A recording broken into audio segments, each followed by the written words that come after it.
इदं मैत्री संस्कृत संस्कृति प्रतिष्ठानं सम्प्रति वार्ताः श्रूयन्तां प्रवाचिका पूर्णिमा मुत्नाळ्।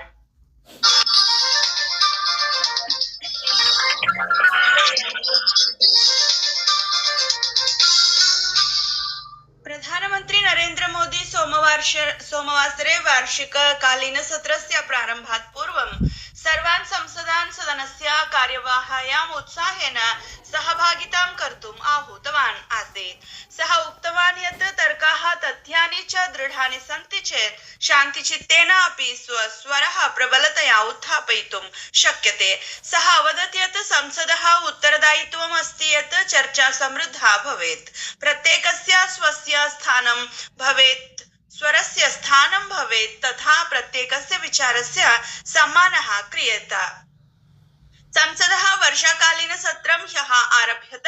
प्रत्येक सत्रस्य पूर्वं प्रधानमन्त्री परम्पराम् अनुसारं संसदीय परिसरे माध्यमप्रतिनिधीं सम्बोधयन् सर्वकारस्य प्राथमिकता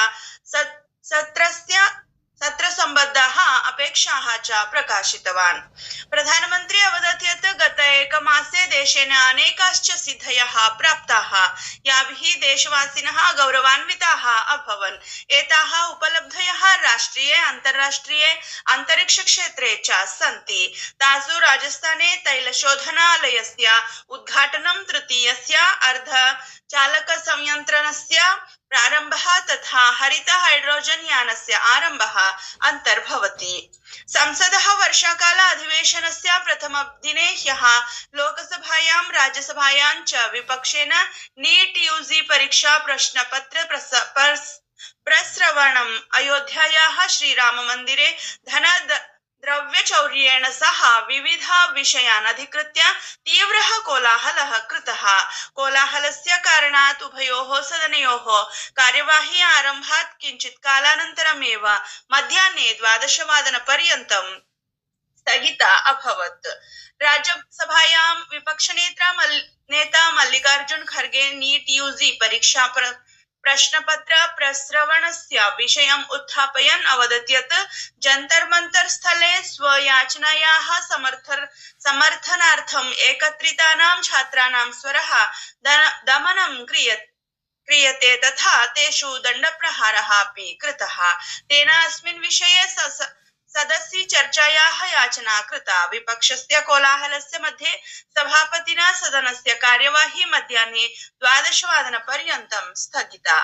वर्षाकालीन संसद सत्रस्य प्रथमदिने ह्यः प्रस्तावितं संसदमार्चं दृष्ट्वा राष्ट्रराजधान्यां सुरक्षा व्यवस्था दृढीकृता अस्ति। अस्मिन् मध्ये समाजसेवकः सोनम वांगचुक स्वस्य अनशन समापनार्थं 3 अनुबन्धाः स्थापितवान्।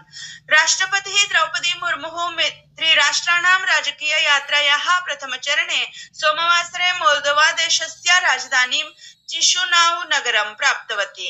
तत्र अन्ताराष्ट्रिय विमानपत्तने मोल्दोवा देशस्य उपप्रधानमन्त्री विदेशमन्त्री च मिहाई पोप्शोई इत्यनेन तासां सस्नेहं स्वागतं कृतम्।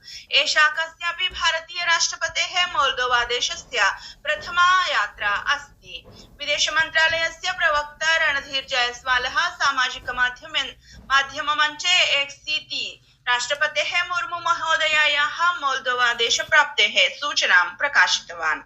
मध्यप्रदेश विधानसभायाः वर्षाकाल अधिवेशनस्य प्रथमदिने सोमवासरे एव राज्यसर्वकारेण सदस्यि मध्यप्रदेश समान नागरिक संहिता विधेयकं 26-2000 प्रस्तुतम्।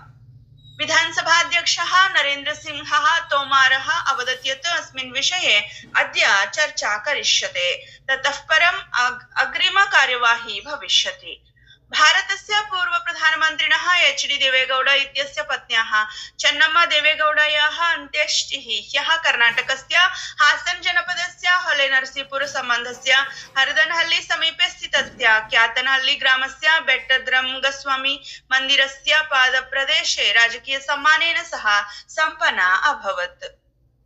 प्रधानमन्त्री नरेन्द्र मोदी भारतस्य यूनां साहसस्य आत्मविश्वासस्य दृढसङ्कल्पस्य च प्रशंसा कुर्वन् सोमवासरे संस्कृत सुभाषितम् एकं सामाजिक माध्यम मञ्चे एक्स इति प्रसारितवान्।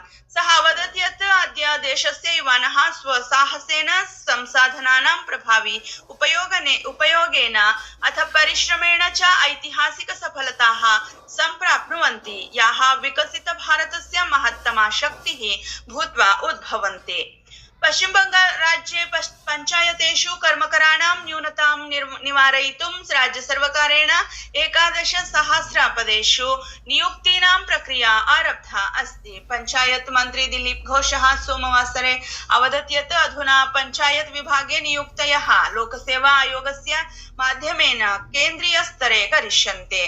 इति वार्ताः। धन्यवादाः।